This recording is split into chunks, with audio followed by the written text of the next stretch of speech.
Altra vittima italiana in Afghanistan. Il primo, caporal maggiore David Tobini, è stato ucciso in un conflitto a fuoco con un gruppo di insorti nell'area occidentale sotto responsabilità italiana. Nell'attacco è rimasto ferito anche Francesco Arena, trentenne vibonese, colpito all'arto superiore destro. Lui per fortuna non è in condizioni gravi. I finanzieri del nucleo di polizia tributaria di Cosenza hanno scoperto un'evasione fiscale di 13 milioni realizzata da un gruppo di imprese della provincia che operano nel settore della trasformazione, conservazione e commercio di prodotti agricoli ed alimentari per ridurre il carico tributario. Le imprese hanno trasferito anche debiti facendo emergere così le sopravvenienze attive su una società del gruppo a tassazione agevolata. Il 24 luglio è stato registrato un record assoluto di passeggeri all'aeroporto di Lamezia Terme. L'ultimo weekend è stato contrassegnato da circa 30.000 viaggiatori, con una punta massima di circa 12.000 registrata domenica 24 luglio.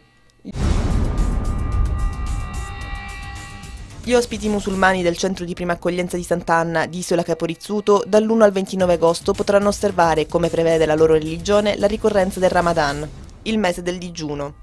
I pasti saranno a menù differenziato e distribuiti nelle ore notturne.